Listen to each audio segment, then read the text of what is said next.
I move we return to open session. Second. Shaner. Aye. Scott. Aye. Waters. Aye. Moore. Aye. O'Kane. Aye. Move we adjourn to closed session. Second. Scott. Aye. Waters. Aye. Moore. Aye. O'Kane. Aye. Shaner. Aye. Call the roll.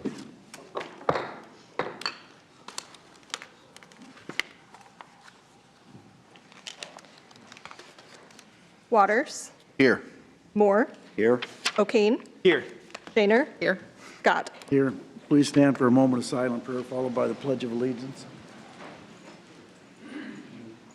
I pledge allegiance to the flag of the United States of America and to the republic for which it stands, one nation, under God, indivisible, with liberty and justice for all. First up is Sandy Selbernagel. Probably butchered that pretty good. Yeah. Tell us why you want to serve on the Kosovo Committee. Thank you. My niece had been to Kosovo and had shown me some pictures. It looks like a very lovely area. I am in the process of getting in contact with the university there. I teach at Western Iowa Tech, and we're looking at possibly doing some collaboration there, and I think it would be a great opportunity to share some culture and some learning back and forth. Okay. Those are good reasons. I like that. Thank you for applying. Okay. Yeah, I would just echo that. I mean, I'm always going to be a fan or would be supportive of diverse opinions and backgrounds, I think, on our committees. I think people that are passionate about them. And what I appreciate is not only the connection with the community college, obviously, I think that needs to be a strong component of it as well. But then also your background, obviously, in technology with what you teach at Western Iowa Tech, I think that lends itself well to a good connection too. So Thank you. thank you. Okay. Thank you. Thank you. We'll go to the consent agenda today. That's items 3 through 13D. Consider those to pass unanimously unless a separate roll call vote is asked for by a council member. You want to speak on an item, please come up as I read that item. If you want to speak on an item not on the agenda, please come up under citizen concerns. Remember to always state your name for the record. I'll move the consent agenda. Second. Reading of the October 27th City Council minutes.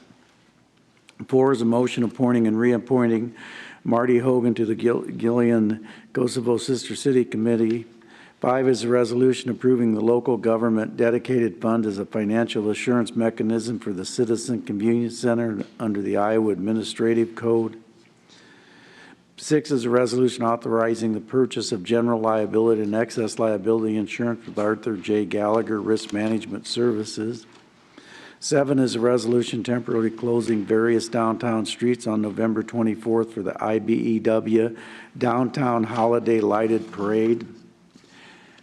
8 are actions relating to grants. A is a resolution approving an application to fund 2 Housing Choice Voucher Family Self-Sufficiency Program coordinators under the General Family Self-Sufficiency Funding Notice from HUD.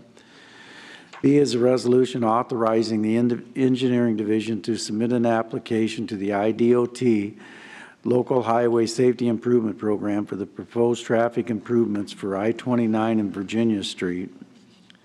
9 are actions relating to agreements and contracts. A is a resolution approving a post-construction stormwater management plan, maintenance agreement, and easement for Alfredo Galvez for the detention basin and permanent easement for a property at 3245 31st Street.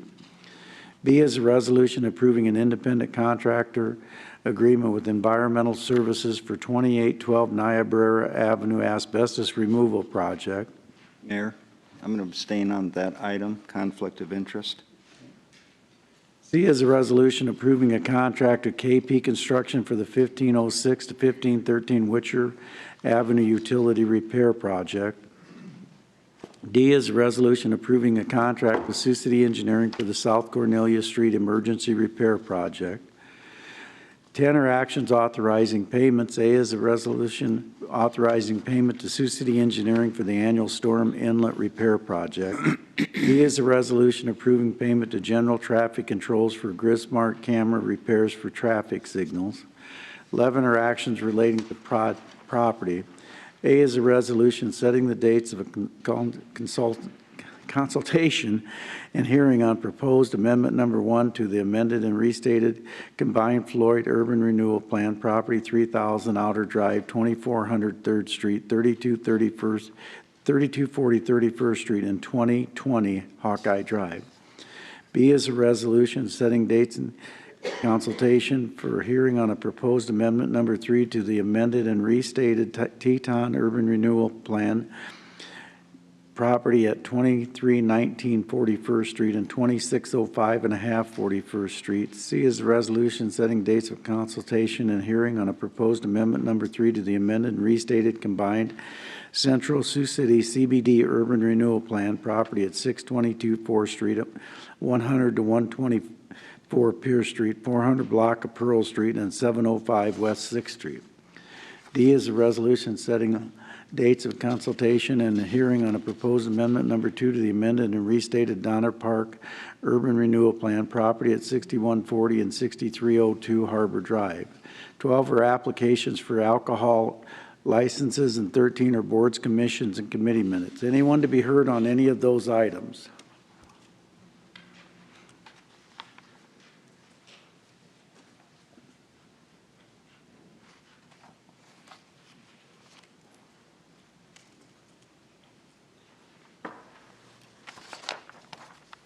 Passes 5-0. 14 is a hearing and resolution approving plans and specs for the annual manhole rehabilitation project. I move that. Second. Hearing's now open. Anyone to be heard? Seeing none, the hearing is closed.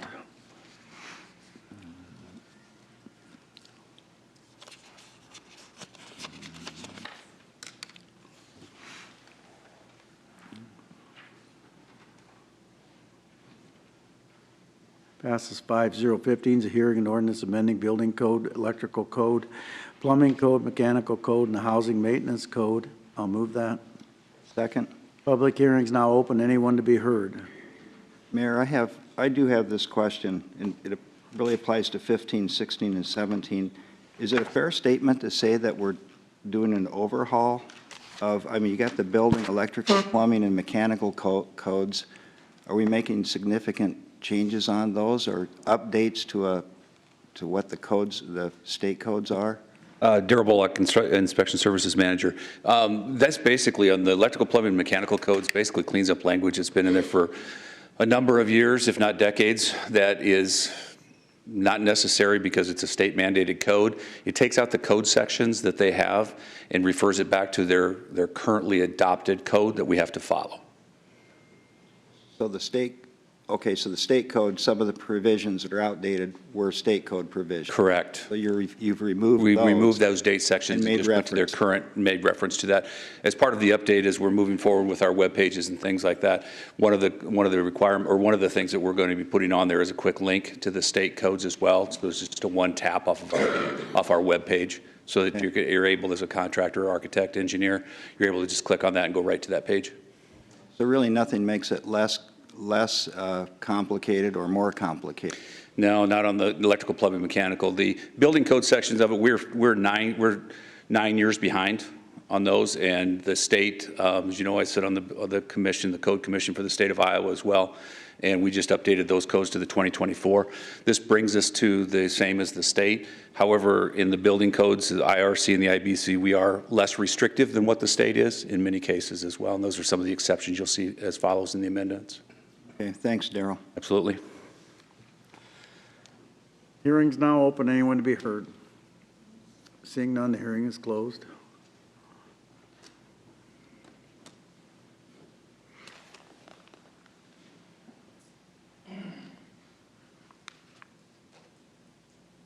Passes 5-0. Is anybody opposed to waiving the statutory rule? No. Move that. Moore, Aye. O'Kane, Aye. Shaner. Aye. Scott, Aye. Waters. Aye. Move second and third. Second. O'Kane, Aye. Shaner. Aye. Scott, Waters. Aye. Moore. Aye. 16 is a hearing and ordinance repealing Chapter 1904 entitled Fire Prevention Code of the Sioux City Municipal Code and enact in lieu thereof a new title to be entitled and codified the same. I'll move that. Second. Public hearing is now open. Anyone to be heard? Seeing none, the hearing is closed.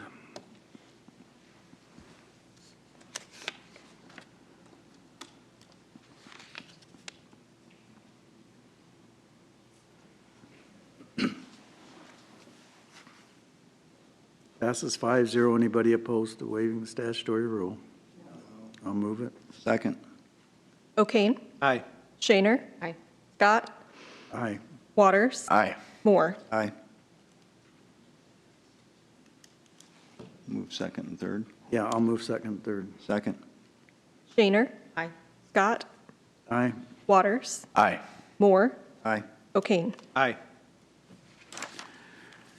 Resolution approving amended and restated fees for the ambulance transport services provided by the fire rescue and rescinding resolution number 2017-1118 and resolution 2018-0414. I'll move that.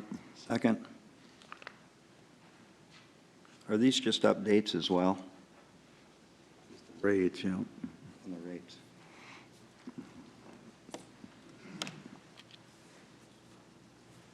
Ryan Collins, Fire Chief. This does not have anything to do with our emergency response transport services. This is only for the special events.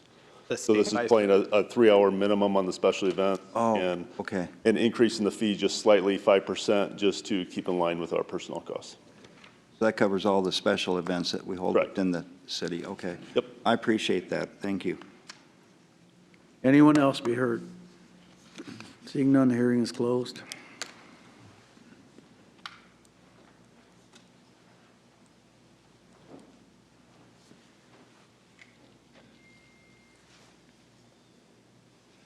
Passes 5-0. 18 is an ordinance adopting a site plan for 3601 Country Club Boulevard. The petitioners Verizon Wireless is lessee of land owned by the Sioux, by the school district. P&Z recommends approval. First consideration was approved October 27, 2025. I'll move second reading. Second.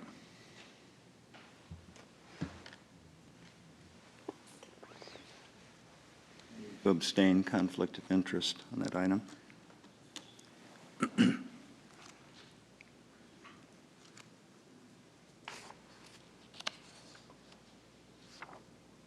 Passes 4-0-1. Anybody opposed to waiving statutory rule? No. That, Second. Scott. aye? Waters. Aye. Moore. Abstain? O'Kane. Aye. Shaner. Aye. Move third reading. Second. Waters. Aye. Moore. Abstain? O'Kane. Aye. Shaner. Aye. Scott. Aye. 19 is a hearing and ordinance rezoning 3700 Jefferson Street. The petitioners Dolph Eibner, P&Z recommends a denial deferred from October 27th, 2025. I'll move that. Second? And everyone keep in mind, if you are voting as the P&Z did, you would vote no. Okay. All right, public hearing is now open. Anyone want to be heard?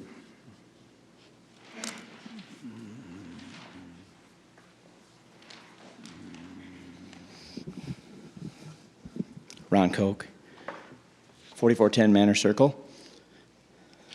Good evening, Mayor, members of Sioux City Council. My name is Ron Koch. I am the principal of Leeds Elementary School, located at 3919 Jefferson Street, just up the street from the proposed rezoning area. Thank you for allowing me to speak regarding the proposed rezoning of the land near 3700 Jefferson Street from general to industrial. I'm here to voice my strong opposition, not because I oppose growth, but because I care deeply about responsible growth that protects the people and places that make Sioux City strong. Leeds is not just a point on a map. It's a vibrant, generational neighborhood built on connections and pride. The proposed site borders a well-used community bike trail, sits next to the Leeds Fire Station, and lies within sight of our homes, small businesses, and our school. Turning that land into industrial would introduce heavy-duty trucks, large machinery, constant traffic into an area designed for families, not freight. That change would bring noise, dust, and congestion, and most concerning of all, it would threaten the safety of our children who walk and bike to school every day. At Leeds, we coordinate every crossing, every dismissal, and every pickup to keep nearly 600 young students safe each day. We are supported by a team of over 100 dedicated staff members who work tirelessly to ensure that every child arrives and departs safely Adding industrial traffic to that mix would make an already delicate system very dangerous. Those are real lives, not statistics, crossing Jefferson each morning. Leeds Elementary is truly the heart of this neighborhood. It's one of the things I love about it. Our assistant principal and the entire family grew up here. All 3 of my children attended preschool at Leeds Elementary, and I can tell you firsthand that Leeds has always been a place where children are nurtured, supported, and loved. More than 30 members of our current staff either went to Leeds themselves or have children, parents, or loved ones who did. That is a remarkable legacy of connection. You rarely see that kind of loyalty to a school or a community. And while I didn't personally grow up in Leeds, I'll tell you from the heart, I wish I had. I love this community, the people, the pride, and the way neighbors genuinely look out for one another. If I could do it all over again, I would have done everything possible to move to Leeds. It's truly that special of a place. Over the years, our school and neighborhood have worked tirelessly to create a safe, family-centered environment. We've seen families return, graduates enroll their own children, and new residents choose Leeds because it feels right. Rezoning this property to industrial would jeopardize that progress. It risks changing not just the traffic pattern, but the very character of our neighborhood. The quiet bike trail would become a truck route, the family atmosphere replaced by noise and diesel fumes. And once that happens, you can't get it back. I understand that the need for growth in Sioux City, but progress should enhance communities, not endanger them.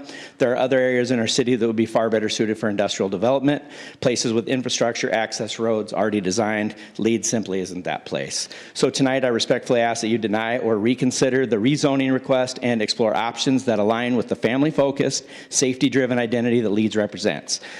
Development that promotes sustainability, community pride, and the continued growth of Sioux City in a way we can all support. Leeds is more than a school, it's a symbol of what makes Sioux City great. Commitment, connection, and community. Let's protect it. Let's keep Leeds a neighborhood where children are safe, families are proud, and neighbors know each other by name. And finally, every morning when I greet our children at the front door of Leeds, I see hope walking in. I see future nurses, firefighters, teachers, and city leaders. Those kids deserve to grow up in a neighborhood that values them more than convenience, in a city that puts people before property lines. Let's make sure that when they look back years from now, they can say their city cared enough to keep their community safe. Thank you for your time, your service, and for listening. Thank you. Go ahead, Dolph.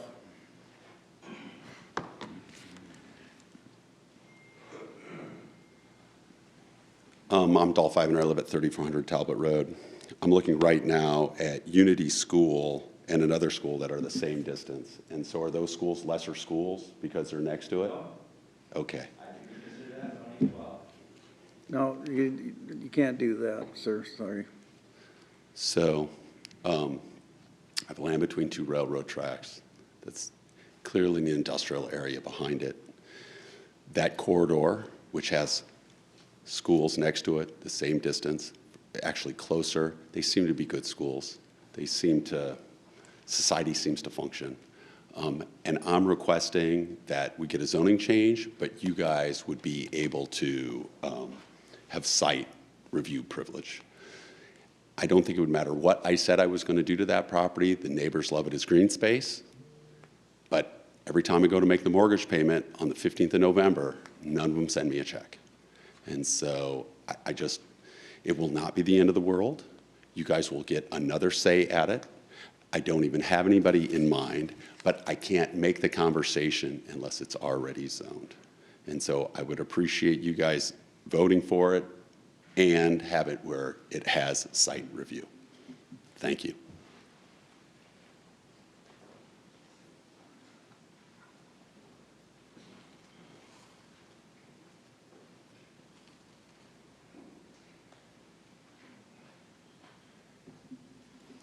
I saw that my slides are up there, so I thought I'd go next. David Raymond.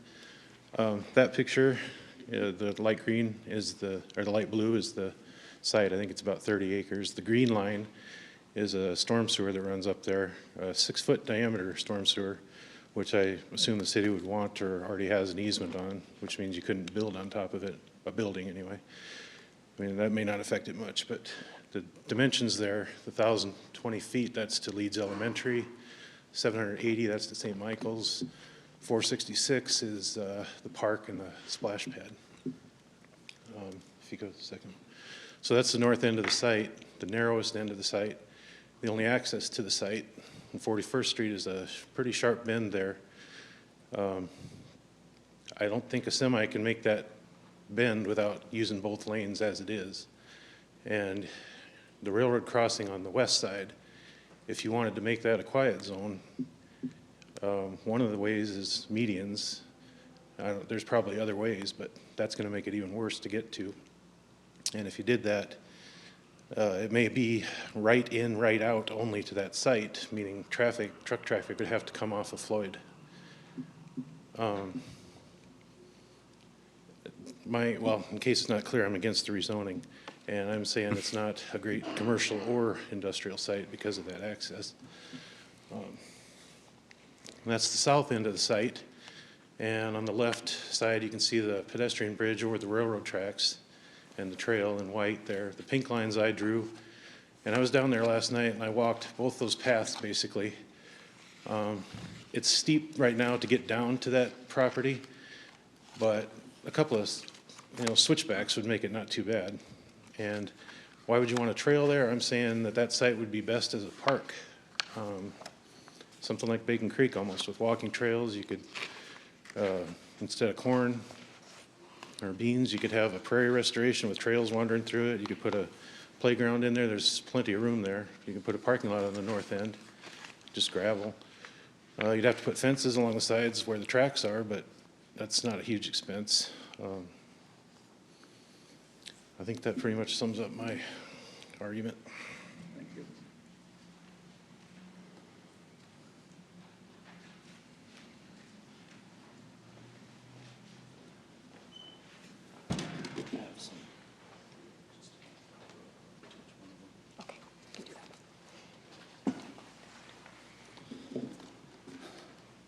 Barry Bolke, 4103 Jefferson Street, president of the Leeds Community Club.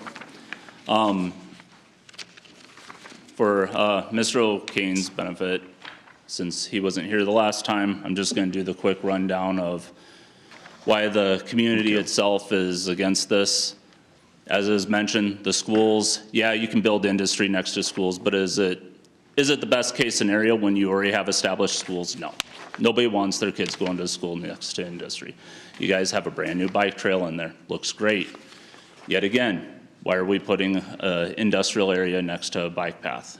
And the most importantly part, as is brought up, yes, I had signatures for the residents where it was closer to 75, 80% of residents next to the property. Yes, not enough to generate the majority vote for property-wise, but as is brought up, the residents are against this.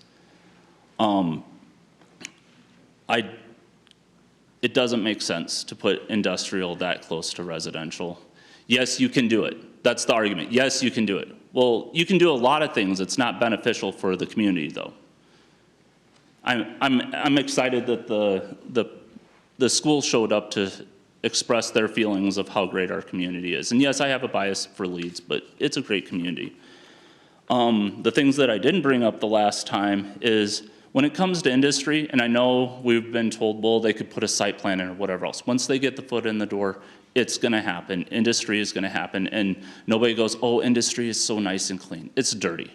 I did give you guys a copy of the DNR enforcement actions. This was something that we were unaware of the last time this came about. If you look, the date is for June, sorry, my eyesight is going bad, 26th of 2025. So on the last 2 pages, it shows that Knife River had air quality control issues where they got fined $10,000. Nobody told us that before the vote the last time.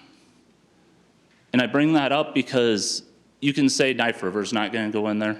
They could, because it's open general. It can be, as Adolph put it, the whale that he was waiting for, that big cash grab that he was going for, that he was going to get paid the big bucks.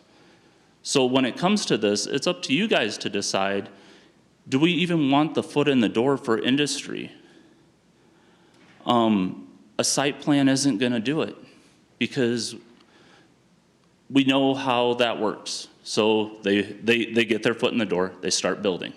Oh, we're going to change things. They have to come before the city council. But then, yes, us, the public, got to catch wind of it. We got to find out. And then we got to trust that a business that's willing to pay $10,000 because they didn't check their filters is going to be honest with the public around them and say, hey, we're going to do what we said. Like, it's just best not to take that chance. Because it is the cost of doing business. Like, we, as a business owner, we try to be ethical as business owners, but let's be honest, there's times where it's like, we're just gonna look the other way because it's just cheaper to pay the fine, whatever else. I'll try and get away with it what I can until I get caught. When it's just a little like shop, a commercial building, that's not gonna affect the public like an industrial area does. And no offense, but when they get fined, that doesn't make us, the Leeds residents, better. We don't get the money, we don't get our better health, our life. So the last thing I'm gonna throw out there is the reason why I'm so frustrated. It's November, Christmas is right around the corner, and I thought it was the dumbest thing that we're arguing this, because you watch any of the Hallmark movies, whatever else, it's always the big business moving into the neighborhood, and the plucky little town gets together to fight or whatever else. I didn't think I'd have to do that for an industrial area in my neighborhood. So sorry if I sound frustrated, but it just doesn't make sense. So I appreciate you guys taking a look at this. Thank you. We're going to do a show of hands again. How many are for the rezoning? How many are opposed?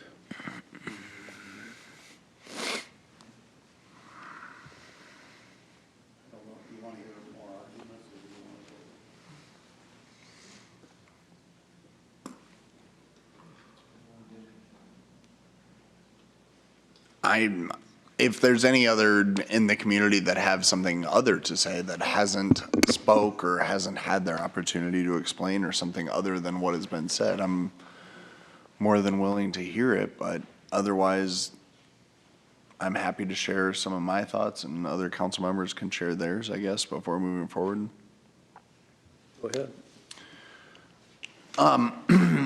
Obviously, this is something I've thought a lot about. I thought about it from the last time we had this discussion, when we had an industry that was interested in the property, and you continue to think about it. And I understand, that this is something that can be reoccurring. It can be applied for once a year and come before you and be able to have that discussion. I thought a lot about this, Barry, especially with you, being here as the president of the Leeds Club, and the irony is not lost on me of when you were coming here talking about, what you wanted to do with your property and what you'd be able to do on that ground, and how you saw that as, a dream that would be your development and your area in your house, and neighbors were upset because they were unsure of what it would be and what the topography would be, and it would cut off access, and that would make them unhappy, and they were unsure. And you said, well, I promise I want to be a good neighbor. I want to work through the right processes, and I'll show you what I need to do to make this work and make my dream home work. The irony is that now we have the exact same situation. We have a gentleman saying, I will jump through the hoops necessary to make the residents and the neighbors feel that this is a use that would be a good steward to the neighborhood, and not affect it through noise, through pollution, through sound, through air quality, and set those stipulations and bring a site plan forward so that you could see that. But now we're opposed to that, because I think we were willing to listen to your plight when it was you wanting to build your dream home.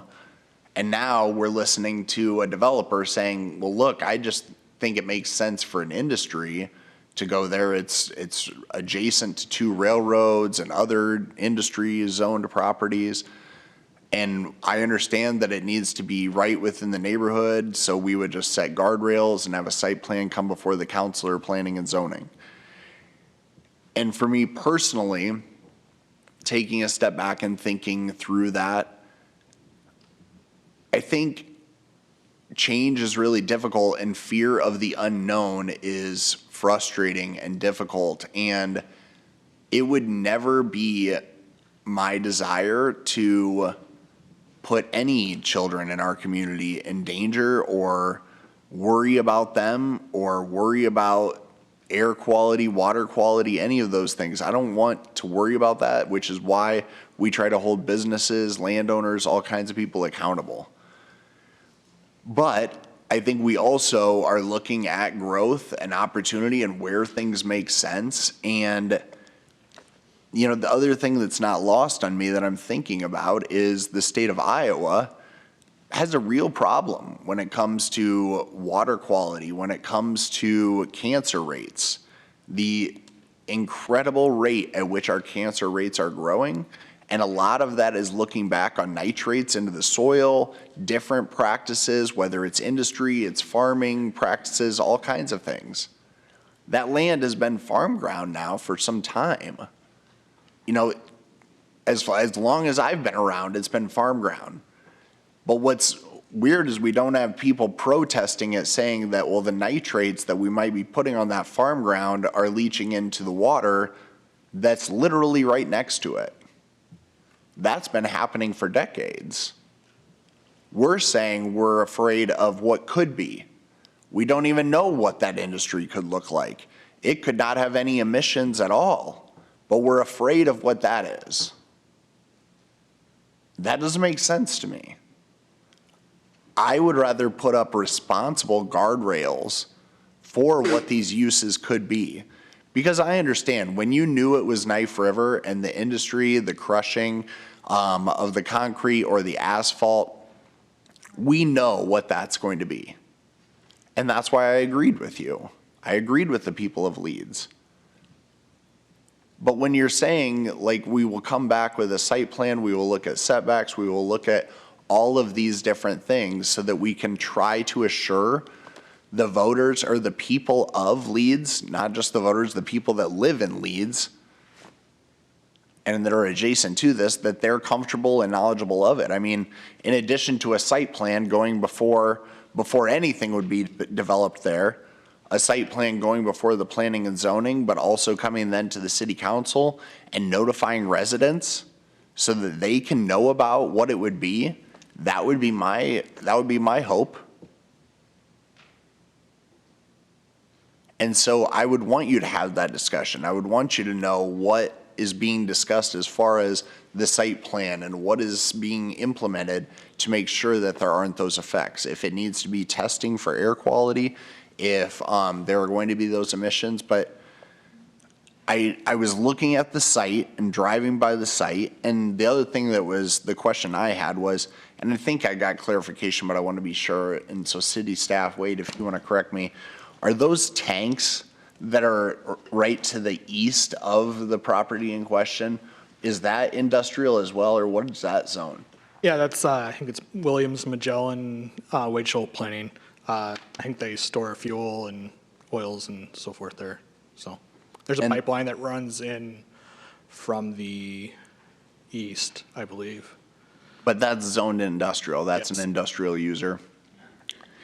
Because looking at that property and having driven around that property and driven on 75 next to it, as long as I've ever been in Sioux City, seems like a fairly harmless neighbor. And that's an industrial user. So say that Dolph actually works it out with that company and they want to expand their operation. They need to build more tanks. And so they would like to build those tanks there on that property to be close to their current operation. I don't know, I don't hear a lot of sounds at all when I drive by. I don't see trucks driving on that property. There's not a lot of ingress, egress as far as people going on and off around those tanks. There's not even roads through that tank or the tank area, just service roads. So I think we're worried about what could be instead of looking at there will be opportunity for growth here, and you can be mindful of all the residents that could be affected. That's what we call and ask people to do. And so I'm saying I'm okay moving forward with industrial so long as, look, there's a majority of us that will not be here after tomorrow, well, after January. And so it would be my wish that since I'm voting on this, to at least set in place those guardrails that say, look, this needs to go before P and Z, this needs to go before the city council, and it should go, be noticed to the public to at least have that dialogue. And that would be my wish, that would be my interest, is to at least allow that opportunity to move forward so that they can have that conversation and then see what users present themselves, and if it's something that produces extreme concern, or if it would just be a use of the site that would hardly affect anyone. Those are my thoughts. One thing that really worried me, I am with Alex in the sense that, I mean, last time when Knife River was lined up, we listened to resident concerns. Knife River did very quickly pivot what they had planned for their operation there to kind of come in line with what resident expectations were. And I thought that was a very good thing for them to do. But in the end, it was well understood that an operation like Knife River was not something that was going to find a home in Leeds, and I totally understand that. What has me concerned is that this is a heat map of air quality monitoring in Leeds. There's none. There is none. The closest air monitoring close to Leeds would be a residential air monitor on Apache Drive. So right now, we don't know what the air quality is in Leeds. That scares me because Woodbury County is either the worst or the second worst county in the entire state of Iowa for rates of asthma. Our air quality could be absolutely atrocious in Leeds, and we don't know that right now. If we have to approve a site plan for industry coming in, we have the ability to require them to have air monitoring done. Right now, our air monitoring is if a resident makes a complaint, AERA goes out there and smells the air or takes a couple readings. IDNR eventually will get around to it, but they're not well invested in our area when they don't need to be. So it just doesn't happen a lot, and that's scary. I think with the possibility of us being able to have guardrails to curb the industry that's allowed to go there, I think that's the right move. It's not going to be Knife River. I think there's this fear that Knife River is going in there, and it's not going to be Knife River. They have to come back here for approval. They have to go to planning and zoning for approval, and that's our chance to say this isn't what we want the neighborhood to look like. We want these guardrails to be in place. We want to make sure that whatever goes in is going to be something that is safe for that neighborhood. And we don't know what it is yet. We won't know until he finds somebody to buy the land. And he won't find somebody to buy the land with the zoned as it is. Nobody wants a small farm in the middle of an industrial complex that was rezoned for some reason we've never learned. Because it was, and correct me if I'm wrong, but the zoning a long time ago wasn't industrial in line with that, correct? Yes, so Waite Planning, we did go back, my colleague did go back, Chris Madsen, and looked at the previous zoning codes going back to the 40s, and it's always been zoned industrial or heavy manufacturing in that, for that parcel. Yeah, so. When did it change? When the new zoning code was adopted in 2015, it was changed over to GC, which is general commercial, so. That we spent 300 and change on to get that great comprehensive plan that was going to lay out our city how we wanted it to be in the future. So are you telling me the plan was flawed now? So the zoning code that was approved in 2015 changed it over to general commercial. But we paid big money for that. I don't think it was per se flawed at all, but. You don't think it was what? I don't think it was flawed. I think it's the code that as it. I don't either. I think I mean, you sold this council that this was the thing to do. I'm not being critical. They accepted that argument, and it looked at these sort of things to make sure you transition a neighborhood. That's what they did. That's why you paid it, to have that done. You know, Alex, going back to Barry's deal, he was a good neighbor. He withdrew his deal. He didn't keep pushing the issue. He had the votes that day. I think that's an unfair indictment on him. He withdrew to be a good neighbor. I don't live in Leeds because the people there tell me I don't, but I live close enough to Leeds to know that we put up with a lot of damn noise from railroad trains out there at all hours of the night. And let me tell you, we're going to be the last part of this community to ever get a quiet zone too. I sit here and argued that and argued that.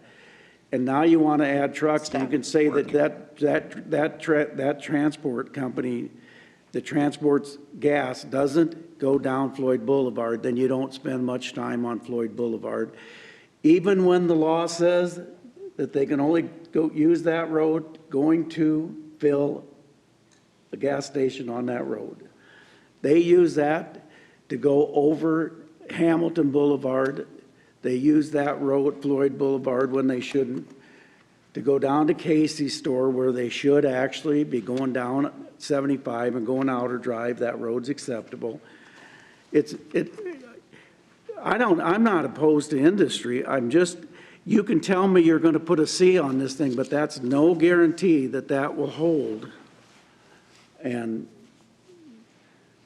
at the end of the day, you aren't going to be here, and I'm not going to be here, but the people of Leeds are still going to be here. And I think they have a right to, some people invested in their houses because of your comprehensive zoning changes that were made. People do that. They look around, what can be on my property? And I don't get it, but anyway, I'm going to vote no, so it doesn't matter.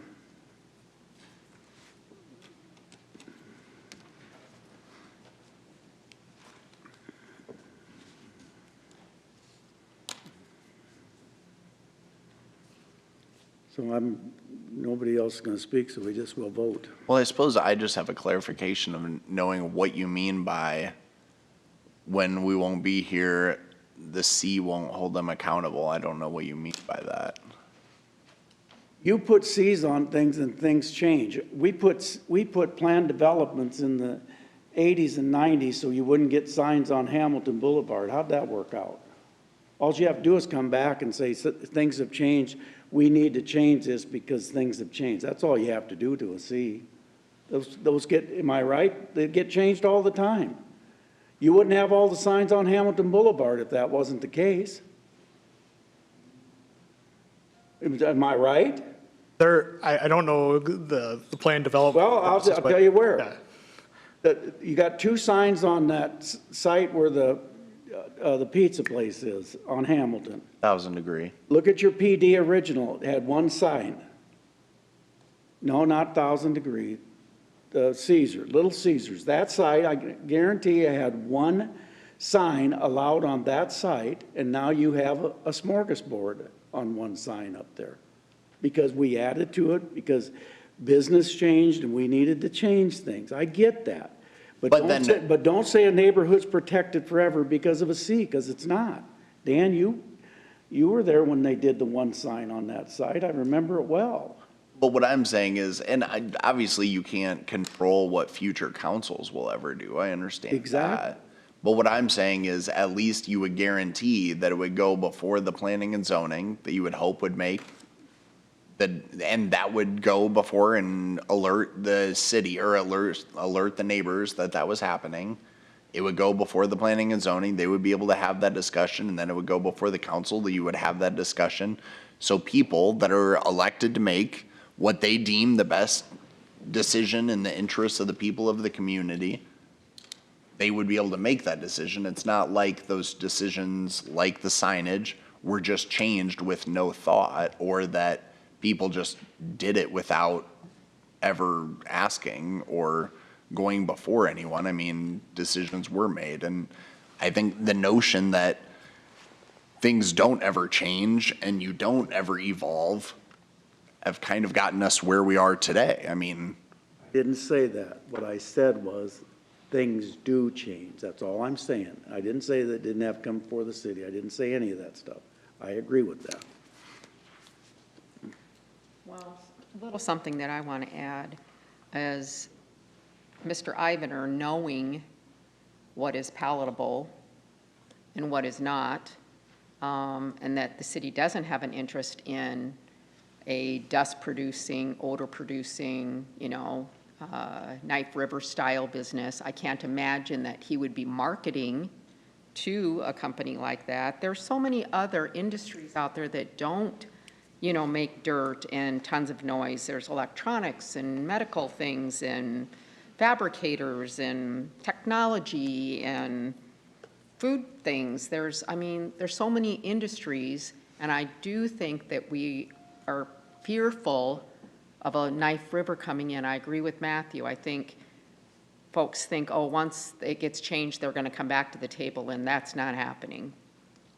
I can tell you that for sure. So I want everybody to understand that the control will be the site plan if this does pass. So. For clarification, the motion that is on the floor is for the application that was made and went through planning and zoning.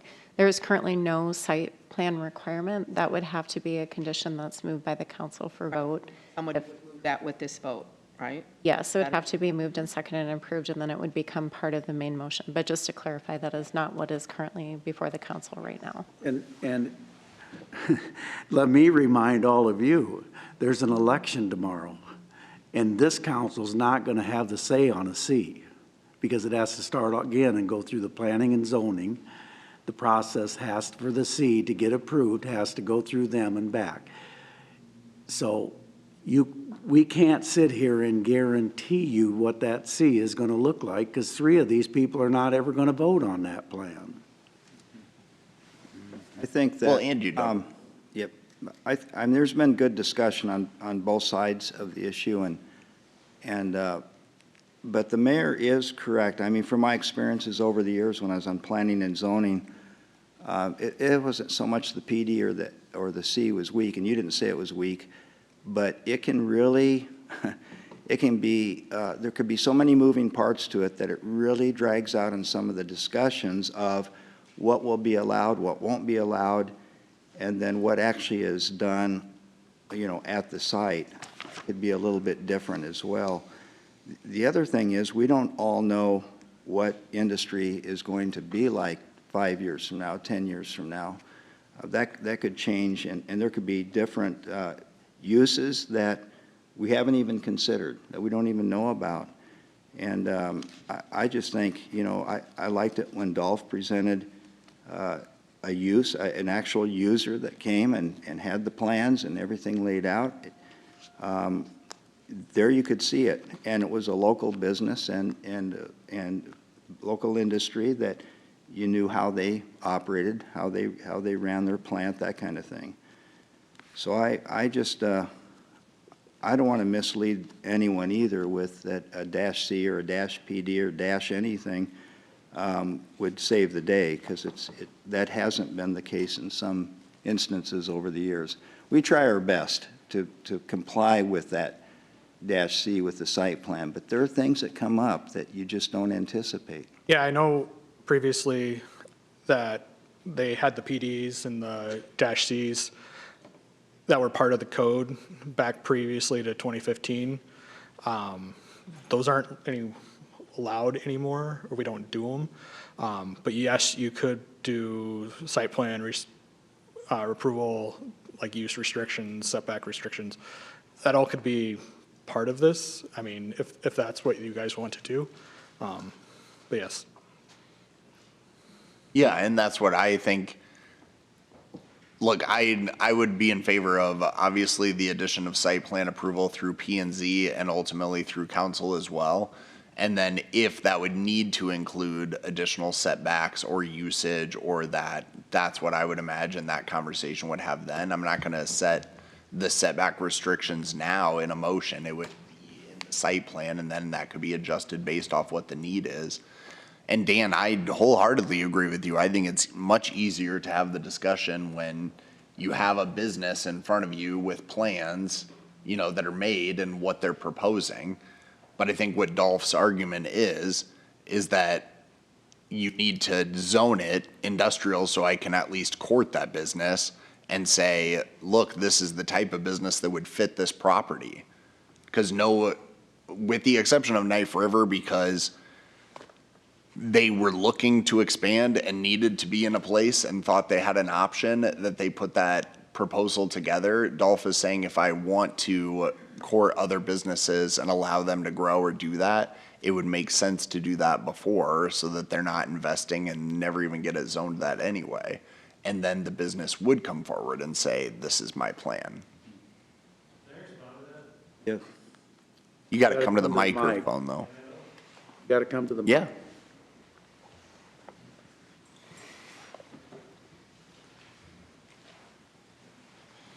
David Raymond. The question I have is if you rezone it to industrial and then somebody spends money on a site plan, how easy is it going to be for you to say, no, we don't want you there? They're going to be their loss. Yeah. That's the I know, risk. And we've done that before. And on the flip side, how hard is it to just rezone it when you do have somebody? You just rezoned, or you flip-flopped that corner of 41st and Outer for a church, and then you flipped it back. That didn't take long. That's not hard. He could advertise it commercial, but, possibility of industrial zoning. It's not difficult to rezone it if you have somebody that you want there. I just think it'd be difficult to shut somebody down after they spend money on a site plan.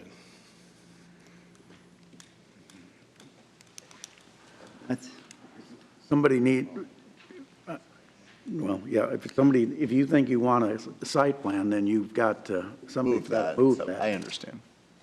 Chris? To amend. Chris Jackson, 8 Deer Haven Drive.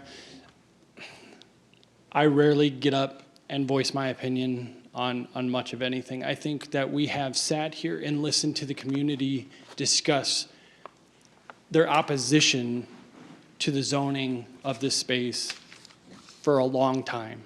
Continuous opposition, just continuous.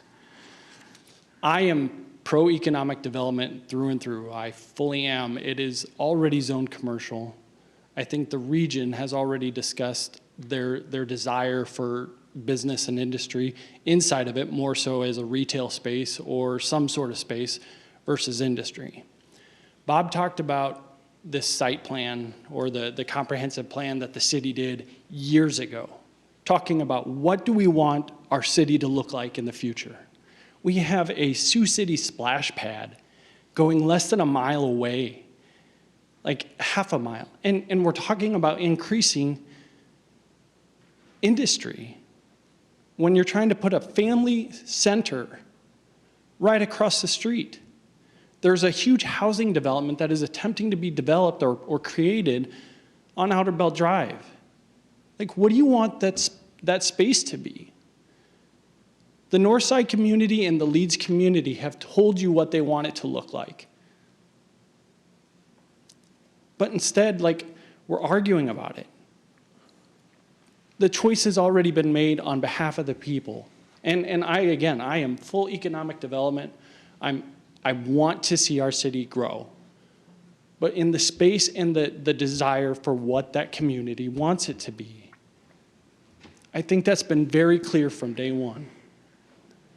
And I want our city to grow. Like, looking and seeing all those businesses on Floyd Boulevard popping up this last year and a half has been awesome. And I know that Dolph has done a ton of that. And it's wonderful. It's fantastic. But the space is wrong. It just is. So I think the people have already talked about it. Chris, can I put you on the spot? Sure. So Chris, you and I are friends, and it's good to see you, and I appreciate you being here, and always anyone sharing their thoughts, I welcome that. But you are an economic development guy, so I would put this to you, because this is another aspect of it that I thought long and hard about. Yeah. What would you put there? What would you court there? Because I've thought a lot about this if I was Dolph. And you have to think, first and foremost, set aside if you're thinking like the splash pad it's bad to put this there because it's of the proximity to industrial. I mean, it's right across the street from the tanks, and I said the tanks are industrial. Like, I don't see it pushing us over a threshold necessarily. But my thought is, we've established that it's a piece of land that's fairly landlocked. There's one in, one out. There is also railroad on both sides of the property, and you have industrial right next to it. So like if I'm that property owner, if I'm you and or someone, I'm a business and I'm going to you as a bank, and I said, well, gosh, would houses make sense there? Well, probably not, because we got rail and industry like right next to you. So I mean, as the mayor said, you get annoyed by the trains already. I don't think you want them that close. Okay, well, what about retail? Let's put in, spec buildings, a business that would be able to go in and put spec buildings. Well, you have one in, one out. If you're having multiple companies trying to go in on a spec building, that could be tough. Okay, well, I forget if it was David's or Barry's, let's build a park, and just have it all return to prairie ground. Okay, well, where does Dolph get his investment of that land that for 50 years was zoned as industrial? Or But same it's thing. farm. I mean, we can have that same argument about the city planning committee, like where we went and talked about what we want our city to look like. And I think that, yes, some investments don't pan out. And again, I'm not stating that that should be that case or not, but we made a decision as a community to put a bike path and continue to develop that as a positive area for people to be, right? But bike paths go past industry. Right, but Alex, you also compared a house, somebody building a house, to an industry. And those are two completely different things, right? So the site plan for a property that somebody's gonna live in versus the site plan for something that we don't know as a community. We don't get to choose at that point. We may have a say, but we don't get to choose. But that's what I'm saying is I'm asking you, the question I guess ultimately is, what would you invest there? If it was your money, you were putting money in that property, well, what's the best use for that property if it's not this? I don't have that answer. I'm not an economic development individual. I look at decisions, but at the same point, it's not my investment. Yeah. Just like if you invest in the stock market, sometimes investments work out to a positive. Sometimes you break even. So again, I'm not stating that that's how I want it to be. I want everybody to find a reasonable solution for it. The community wants something, they can benefit from something, the city wants something, Dolph wants something. There's a solution there. Yeah, right? I appreciate it. My position is I don't personally think, being a resident of the neighborhood, not necessarily Leeds, but the north side, I think there's a better solution. I call for the question. I would move, and remind me, Wade, if we remand it back, if someone would come forward and would I need to include that it goes before the P&Z as well as the city council, or does it automatically come to the city council after P&Z if I remand that? So you could, if you change the language, you could have it go to P&Z and city council. Okay. It'd be kind of similar to the cell phone tower that you just did. It was in the code that all come forward. It's there. Okay. So I would make a motion to amend that should a business come forward, that it be required to present a site plan that would go first before the Public and Zoning Commission and the city council before approval. Second. Call the roll, please. Moore, No. O'Kane, Aye. Shaner, Aye. Scott, No. Waters. Aye. Now on the motion. Vote electronically. Yes.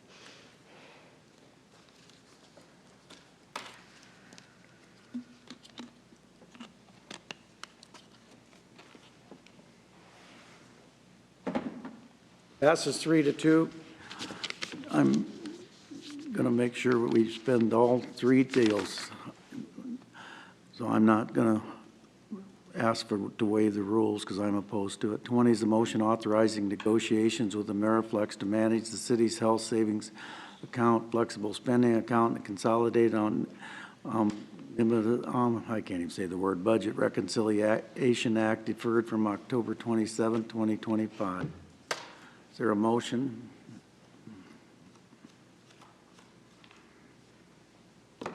I'd move that. Second it. Anyone be heard?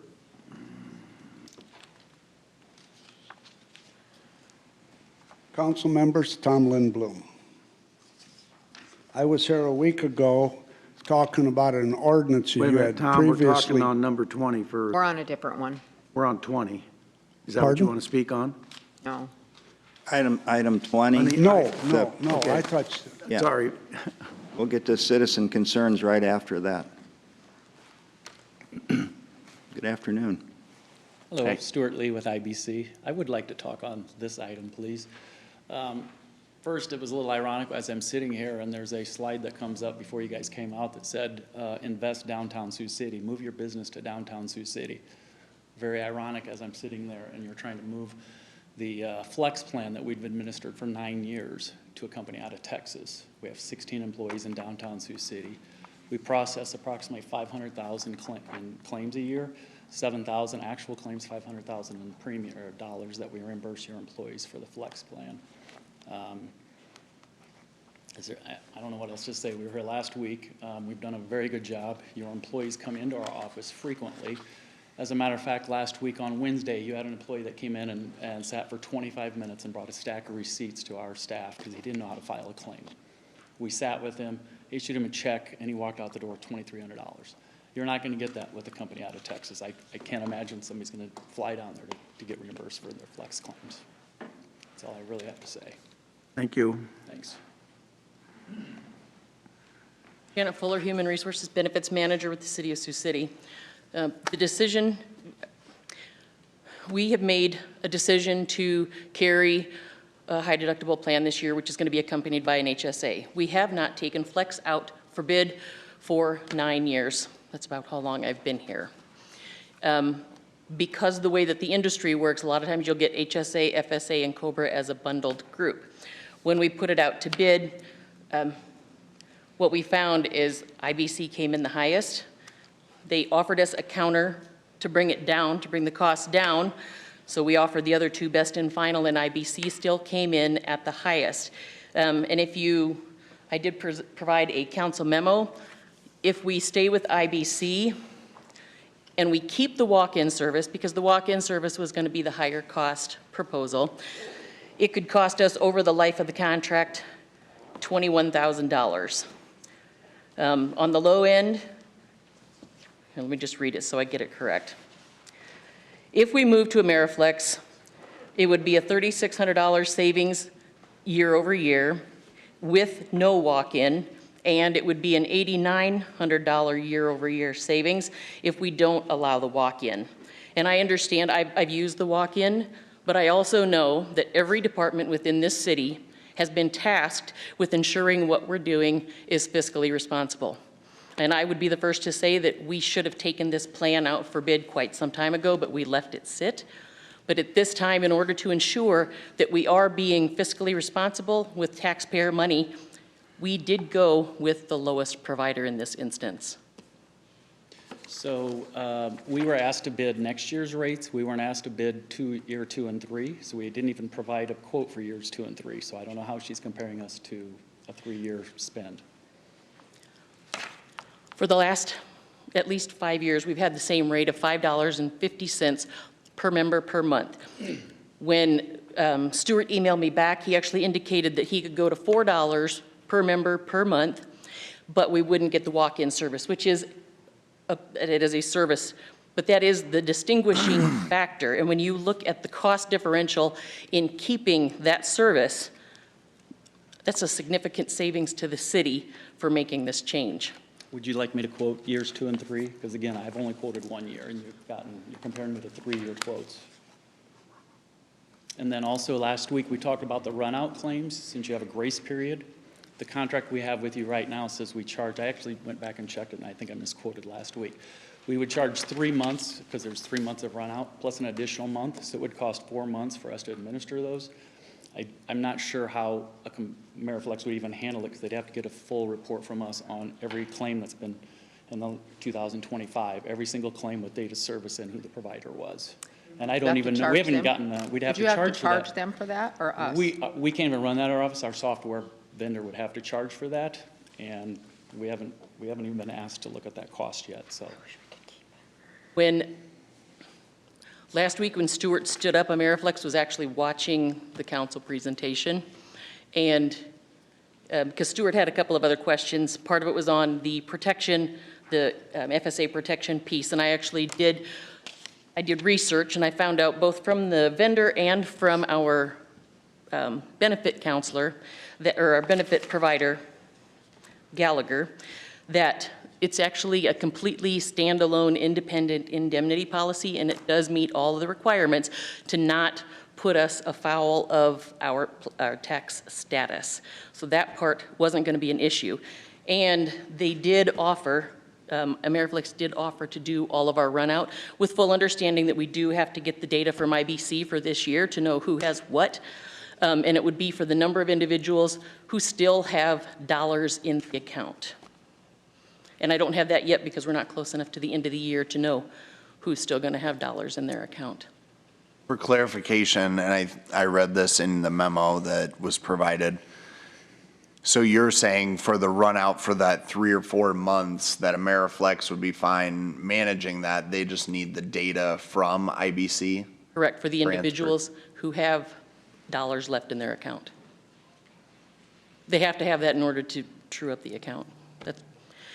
I would expect that. And I would expect to be charged for that particular file. So from my understanding, the savings annually is $3,000 or $4,000, and you don't know what I'm going to charge, because I'm going to get charged from the software company. Annually. Think about they're going to run a report on 250 individuals. It's not going to be... There's 7,000 claims a year. It's not going to be 250 individuals because not everyone will have dollars left in their account.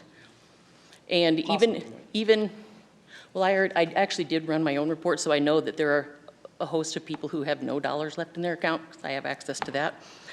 And even if it was $3,000, and we don't get the walk-in service, which is the differentiator between IBC and Flex, or IBC and Ameriflex, that's 1 year, not 3. So well, let me quote the other 2 years before you make a decision. What if I come in cheaper the next 2 years? You haven't given me the opportunity to give a 3-year quote. You asked us specifically for next year's rates. Janet, my question, and I'm going back to the RCA to just make sure that we are comparing apples to apples. Because I do understand the breakdown of the cost savings. That makes sense, and I appreciated the memo. But are we talking and looking at the RCA, do we specify that it would be a 3-year agreement, or was this just a 1-year agreement? We didn't, in the RCA, we did not ask for a specific time frame, but both of the other vendors did provide 3-year terms, and actually one of the vendors actually said we can go as far as a 5-year term. I don't like to go 5 because industry changes too much and it's not fiscally responsible. My concern would be then we're not getting the full picture. It does seem like we're not comparing apples to apples. If we go out now and ask for the additional 2 years,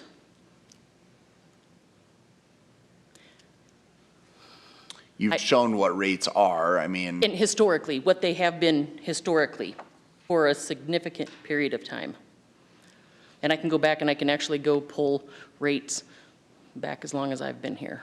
Listen, I appreciate the position you're in, but why do you ask one vendor to do 3 years and one to do 1? I didn't ask for any contract duration or agreement duration. The two that provided, actually, the other 2 vendors who provided information provided us with 3-year. The language of the RFP didn't specify. It did not specify. We didn't get an RFP, we were just asked a price for next year. I believe. The email that went out that I saw actually indicated that we were taking this out to bid and to please provide your rates for administration. So it didn't specify 1, 2, 3, et cetera. I'm really not trying to be difficult. It just Right, feels but like. it seems like you should have the opportunity to do 3. Or we could do 1 and we're still, Correct. I mean, that's the other option that I'm thinking is, the question in my mind is, and Stuart, I appreciate, obviously I appreciate the business you do for Sioux City and not only being here locally, but the opportunity that staff has to be able to go to your business and ask those questions. Like, I think that's a valuable service, and I get that. And I'm always going to defer to local if we can and if it's fiscally responsible. For me, the question is, what is that rub as far as fiscal responsibility? Because for me, you know, our hands are tied when we put out contracts 90% of the time, 95% of the time, the things that come before us, you go with the low bidder no matter what. And if there's a local contractor and it's within a tiny, tiny margin, then we can defer to the local option, right? This wouldn't be even close to that percentage. It would be way askewed, and so we wouldn't even have the ability to do it. So I, in my mind, have to make the judgment call of what is worth having the local benefit and what's that price for obviously supporting you, your business, the local business versus our taxpayers, because you don't have to go far. Every person running for almost every person running for city council that will have the election tomorrow is endlessly saying, oh gosh, taxes are too high, we need to lower taxes. The only way we're going to be able to do that is by cutting nearly every place that we possibly can, and that's what Janet alluded to, is that staff was given direction. You have to look at where we can be aggressive with our contracts and cut everywhere we can. And so I think what Janet is maybe suggesting or alluding to is that if we would just do this for 1 year, if we moved forward with the rates that were proposed for one year, we would still save, I mean, comparatively, right? If I'm looking at this, what's currently proposed, is the most accurate, Janet, is it the 1711 versus the 12987? Right? I believe that. depends on if you're looking at walk-ins or no walk-ins. Because the quote that we have 2 from IBC walk-ins would be the 21.9 and the non-walk-ins, which is really that distinguishing factor. Yes, I was going off the RFP. Can I clarify that, please? Yeah. I said we would change it. I would never turn anybody away from walking in. That's not who we are. But we would try to educate them in the first year, educate your employees to use the online resources in the app. So that was my clarification. It would not be to not allow walk-ins. We would just try to work. Some people rely on it. We get probably 5 a week, we estimated, coming in to get their claims paid. And so we would work to teach them how to use the other resources available. No, I appreciate that. Let me respond to what you said. The savings isn't, like I said, I can't tell you what that software, that report, nobody's even asked me to run a report on the claims. What if my software provider charges me $5,000 for that? I don't know how, nobody's asked me to get that report for year end. Well then, so my point is, I don't know, like first off, the fact that I would hope a software provider to pull a report of these files. Administration for 4 months, I understand, could be costly, but pulling a report like that doesn't seem good faith to me that it would be that, you know what I mean? Deal with a software vendor, what do they do? Sure. Because then if we just did 1 year and say, even if we locked in the price with no walk-ins and we just did it for 1 year, we said, fine, after this 1 year period, put it out for 3 years and see who's aggressive or who's the best rate for not only hopefully getting a local contractor, but also then doing right by our taxpayers. Okay, so we do the 1 year. Based off of this, your lowest rate provided would be, we still would save $3,600. You know, is that worth it? Or are you saying, well, the question mark is to pull that report could be $5,000 and then we lose? I don't mean, know, it's it might just. be $500. They're gonna charge Sure, you something. sure. And so it's like, what is it worth there? If But you you did don't 1 know year that- now and 3 then? You don't know that the other company, if they bid 3, will take a 1 year either, do you? If they what? Would even take a 1 year? I don't know if they would take a 1 year or not. Did they increase their fees the second and third year, or are they constant It's through? flat. It's a For the flat. 3 years? It's 3 years at the same rate. Did HSA Bank also do the 3 years? They did 3, and then they said they would even go as long as 5. But they didn't have a raise in second and third years? No. In all fairness, it's probably not ideal to switch every year. It's kind of a I complicated agree. thing for your Right. employees. I agree. No, I wholeheartedly agree. I was just trying to say, in light of clarity, so, because you're making the argument, you're not comparing apples to oranges as far as rates, and the other 2 companies were saying, well, no, this is what it would be for 3, then to give you a fair shake, to be able to do that. Obviously, asking you all to do that now after the fact, it's kind of everyone's showing your cards. That's why Janet gave a best and final ask. I don't know. That's where I'm stuck with, is what's it worth for us saving and trying to lower the tax burden for the community? And Do you guys pay 218? Do you pay FICA taxes on the employees? We what? Do you pay FICA taxes on the employees? Yeah. Because every Well, dollar not that an all of employee, them. every dollar that an employee puts into their flex plan is, you save 7.65% because you're not contributing to FICA. I see this being, honestly, your employees count on us because they walk in. In a year or 2, you might get less participation. Certainly not guaranteed, but when people don't understand it, they won't. And so you're saving, by $500,000, you're saving almost $40,000 in FICA taxes you pay a year. Every dollar that decreases it in their elections decreases by 7.65% that you will then start paying to FICA. So service is a big deal with this kind of thing because people don't understand it at all. Well, you're actually saving double because we don't have to match it either, do we? Do not match. And if you look at our enrollment numbers, they're pretty consistent when you look at our turn. So there is a population who they don't get it when they first come in. And I have also taken time to sit down with folks, either when they come on board and I explain Flex, or if they have questions, they'll come into me also. So. But we only have a quarter of the employees participating. That in and of itself is a problem for me because there isn't hardly anybody that shouldn't participate a little bit in Flex.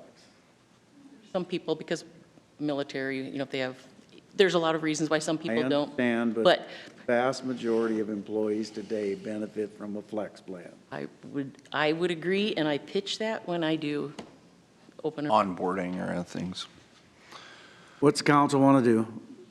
I guess we can just vote. What are your thoughts? I mean, I'd be curious what other council members are interested in, or Janet, your direction as far as 1 year versus 3 years versus locking it in versus. No, but I honestly am of the mind that this isn't an appropriate bid. Everybody submitted something different, and we're not going to get a walk-in service from the other 2, so I appreciate having that data because that helps us inform the decision. But we don't really have solid data on the utilization. You say about 5 a week, so we can estimate, around 260 visits, but we don't really know that either. Or if they're the same individuals going every. Exactly. Yeah. I appreciate that you would be willing, if we did not go with the walk-in service, to continue to see people and educate them on online resources, because I think that's important and that's neighborly and that's, what we would expect from a local company. I am always for trying to keep it local if possible, but I feel like it's unfair to compare the bids that were submitted, personally. Because one's a 1 year and the others are 3. Yeah, everybody kind of followed their own rules and submitted different price points and Yeah, I wish we were- different lengths and. Well, and I think that's what I'm asking, at least the council or the mayor, is we can give staff direction then, you know, to lock this in for 1 year or 3 years or out to bid I'd or. like to see a 1, a 3, and a 5 if we're requesting specific we can lengths. do I don't one, think, though. I think it's too complicated Yeah, to keep doing it one that's fair. time a year. I think just 3 look at a is- 3-year. I think that'd be fair. How do you look at a 3-year without rectifying the lack of having that information, though? You know, we have a 1 year, right? 1 year, and we have 2 3-year proposals. I think they're saying if they put it. Two of them submitted, well, it was solid. The one guy just said that he would be willing to go to 5. It was a 3-year, the way it was in the RFP response. And when I looked at IBC, honestly, I just looked back at history to see how long we had, and they had not dropped rates until we came to this, and then they dropped them when we decided, when he said that he would go with a no walk-in option, and that's when he lowered the rates. So. Stuart didn't know that the other 2 had submitted 3. And then you wonder too, yeah, I don't know, the longevity of using a user, if that brings the price down, or if you would regularly have a rate increase, I don't know.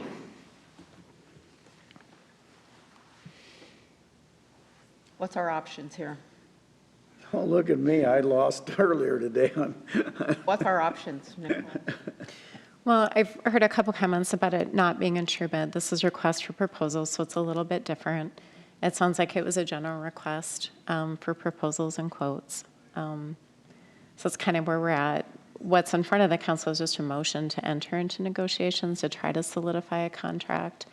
And they've indicated the person with the lower dollar amount. So it's kind of, staff just needs direction as to what the council would like to do. A lot of times it could be just as simple as authorizing staff to attempt to negotiate a 1 year or a 3 year.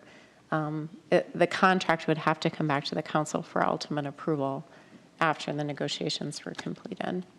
But if what we said, if we directed, okay, staff negotiate with IBC for a 3-year rate, they can't change the price that they've submitted, right? I mean, he wouldn't be able to come back and say, okay, well, now it's 3 years and we'll be lower to this. That's right. It's really whether it's a walk-in option, not a walk-in option. It's based on the rates that are submitted here. That's what you're working with. And I know there's a time frame for open enrollment. That's a factor in this as well. Yeah, I get that So too. to clarify, can I ask if I was asked to do a 3-year, I couldn't lower my rates for years 2 and 3? In the negotiations is what I'm saying. We usually don't have this come before the council like this ever, so this isn't a new experience, I guess. A lot of times we just get a rate and then staff enters into negotiations and brings the best possible deal that we can get back. I would say at this stage, pricing. It's more just the terms of the contract. Well, what happens if the majority says, no, we don't approve the negotiation then? We'll stay with IBC for 1 year, and we'll take it back out next year just to ensure that we're. Apples to apples. Okay. And then I just need to know if we're going to look at the walk-in option or the non-walk-in option, because it'll be a difference in pricing. So when we look at budget, we need to know what we're looking at. To clarify, the You're- walk-in you're- option includes walk-ins. We'll just train them to use the online system, or we've never really encouraged that because they don't understand it to begin with, so they just like bringing their receipts. So we will work to get them accustomed to using other avenues. Janet, what were we doing prior to that then? Was it a long-term contract or Prior to today? I mean, to this RFP. Yeah, so Yeah. the current service agreement actually has a 1 year, there was a term, and it had 12-month renewables, unless there was terms for termination of the agreement, breach, failure to perform, or if one party or the other wanted to separate, they just needed to give 30-day notice. Well, tell me what I need to do then, because I think I moved this. If I want to go with IBC for one additional year and then put out the RFP that specifies the year and or the amount of time and all of that stuff, those different parameters, what do I need to do? I have not reviewed the service provider agreement, but I trust what Janet is saying is that It's it almost, would remain in I did. effect. Yeah, I reviewed the service agreement, what we have right now in place for IBC and the new one, and they're almost verbatim. I kind of joked about there being like the FSA template that everybody uses because the language is strikingly similar. So a yes vote, we go into negotiation with Ameriflex. Ameriflex. A no vote, we stick with them for another year and you put a new RFP out in 20. Correct. You could delete the item. Yes, or the council could I- withdraw the motion on the floor and move to delete the item, and there would be no action. Yeah, well, because if your intent is to vote no on negotiations, that doesn't probably sell well with the other party. I mean, if your intent was, well, let's extend it for 1 year and then give, like Matthew was saying, give everybody an opportunity to bid the same thing. So why wouldn't we just delete? You certainly could. It'd probably be cleanest if that's the desire of the council. Well, and then the final question, I agree. So delete would be the cleanest option to do that. The follow-up question then that I have is, if Stuart is saying that, or IBC is saying, look, even if you have the no walk-in option, we would still encourage people or train them. It's almost like you would want to award for the no walk-in price, because if we continue this year for 1 year, then we're paying the 21 that we currently are paying, right? Are we currently at 21? So that's a question I would ask, is if we decide to remove this, then if essentially we nullify the RFP, then are we locked into the rate that is currently in existence, which is the 21, because that's the 550 per? Yes. You could still negotiate. Then you No, would because have a we're new just agreement. deleting, yeah, Then you would have to have a new agreement that's coming back. correct. Okay, well. Yeah, exactly. I will rescind. Correct me my- if I'm wrong, though, but if council direction is to delete, it's under 25,000. We could just negotiate, right, directly with IBC, since it's less than 25,000. If the total, I think the mayor said that. if it's under 25, I don't know what the existing amount is, but if you're trying to negotiate for less, that would fall under the I city mean, if manager's IBC is purview. willing to Yep. go with what they propose, we could negotiate that without council action. Correct. I'm just gonna As rescind long my- as the duration is less than. 1 year. Than a year and under $25,000. Do I need to rescind my motion then, or What was to your delete it? I moved the item, so if we want to delete the item, what do I need to do? Someone Right. could just make a motion. No, we're going to move to delete. You Correct. just withdraw your motion, and whoever second would draw. Yeah, I withdraw my motion. And Councilman Moore was the second. We don't have Now to- I will, now I will Now we move go to to delete. citizen concerns then. Well, let's, Sorry, we got to move to delete. I will move to delete. I'll second that. O'Kane? Aye. Shaner? Aye. Scott? Waters? Aye. Moore? Aye. There we Citizen go. concerns. Clear as mud, right? We You're made up. it. There we go. No, so Tom, we you're moved up. it, so we'll be with you. Yeah, okay.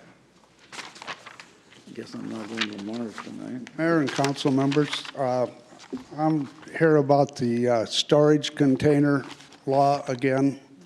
I've been trying to get a certain horse to do something for 3.5 years on enforcement, but he does not do it. I will even lead him to water, and he doesn't drink it. There are containers around town that I've reported, and still nothing's been done. There's, and he doesn't do anything. In this ordinance you passed, there's no certificate of insurance requirement. There's no hold harmless agreement. Well, to be fair, Tom, we said two things. We said we would talk about this in Public Works in our team meeting about that, and we haven't had that meeting yet. But what the other thing I would say is we asked you for feedback on this ordinance before we passed it. I gave feedback. I talked to Gordon, and it didn't go anywhere. I mean, 'Cause we this asked this for guy could not ideas. make a dog catcher. He couldn't enforce the leash law, let alone this. You know, and redundant. In the lower area, horizontally with red and white pattern extending in full width of the temporary storage container, beginning and ending as close to the extreme as possible. Number 2, in the midsection, horizontally red and white pattern, 30 to 60 inches above. So you got to put 2 lines of tape on the back? But wait a minute. Are you saying that what he's quoting is not the actual ordinance? I'm not sure about today, I've got the city Just a charter and ordinance. just a minute. and that I can take a look at it and tell you whether or not that's the accurate one. The picture that was provided last week, the code was not the current code. It was prior to a change that was made earlier this year. This one is correct. That's what we just wanted to make sure you were looking at the right one.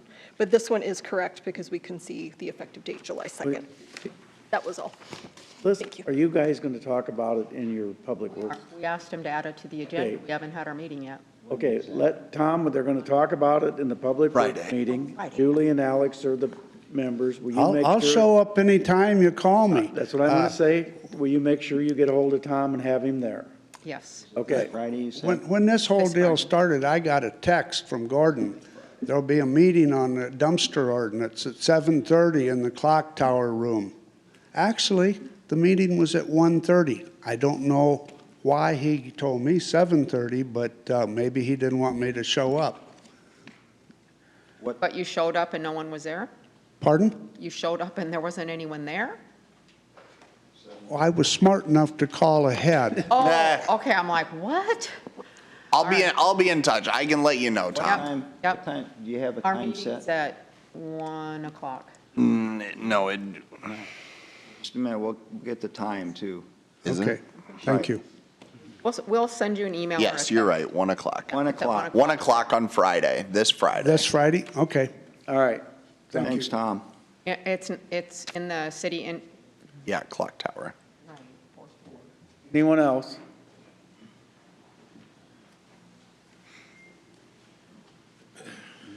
David Raymond. I'm sorry to keep you going on a long night, but You're I took okay. PTO last Monday, I took PTO today, and I might have to next Monday, so I'm gonna get my money's worth here. Different issue.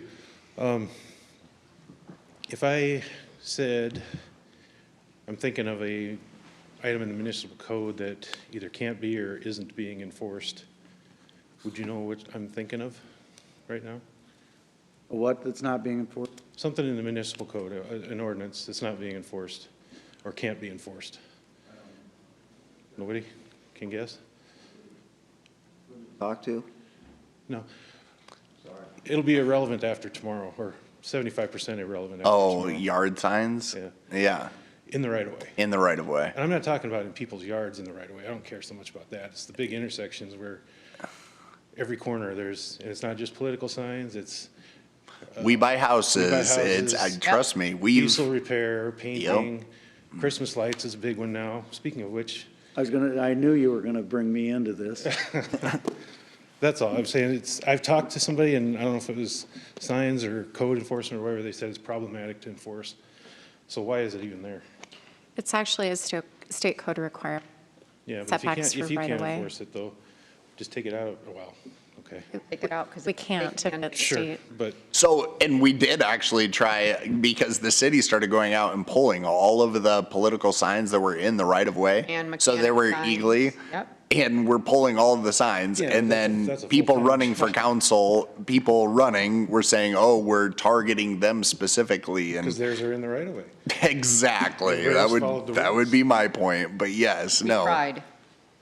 So yes, we will continue to enforce that, but that was the claim that candidates make. Anyone else? But I agree with you, they are annoying. Very bulky. I'm just going to say this on behalf of the Leeds Community Club as I'm representing now. I just want to thank Scott and Moore for their votes. I do have a question. So now where do we move forward on this for the rezoning?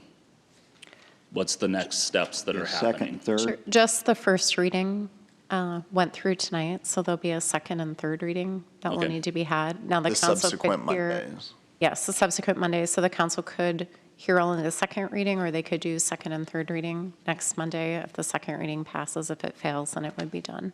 That's what I wanted to ask, is what the next ones are, because that's what I'm going to get questions for. Sure, and it will appear on the agenda again. Okay. The ordinance will have to come back and will be on the agenda that's posted on Thursday for next Monday's meeting. Okay. And the So last- it's for sure coming back on next Monday. Okay. And then it can either all be done on that Monday, or it could go one more Monday after that. Okay, so I know this will be on YouTube, so I want to also say thank you to the Leeds community that's been working hard on this. I appreciate all of them because it's going to get watched a lot. Now, I'm not speaking on behalf of the Leeds Community Club anymore. I'm speaking on behalf of myself. Mr. Waters, I don't think that was fair to bring me into this for my personal business, for my purchasing of property. As Scott pointed out, I dropped out of that.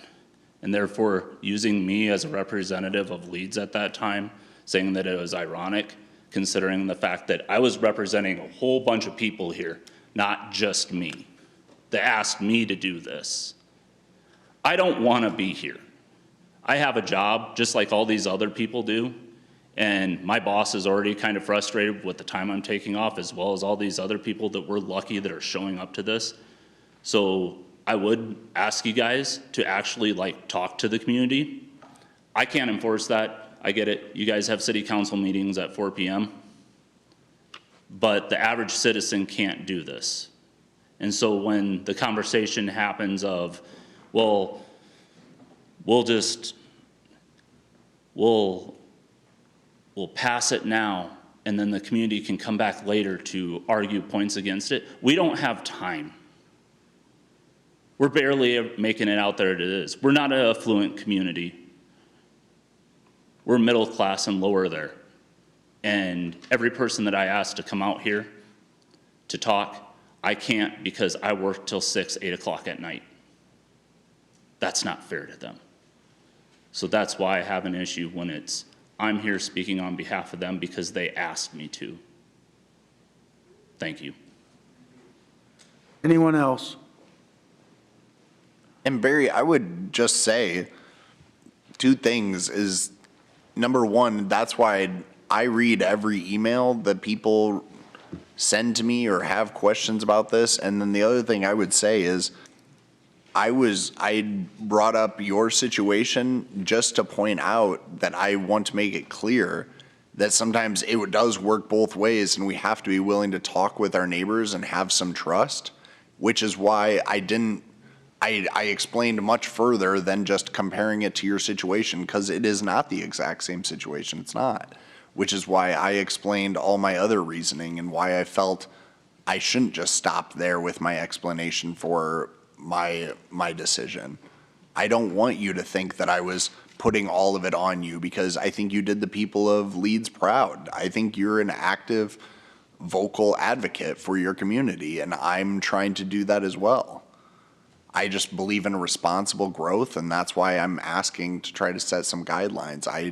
I commend what you did, and I don't want you to have to take off time either. Trust me, I have a full-time job. I have to take off time just to be able to be here at these meetings. I didn't sign up for the job. I understand. Okay, Matthew. Julie. I'm good too. Let's make it 3. Dan. Nothing further, Mayor. Move we adjourn. Second? Shaner. Aye. Scott. Waters. Aye. Moore. Have you take Okay, this? Aye. Aye. sorry. And then, Got ahead of myself. yes. I see how you're going to handle it now.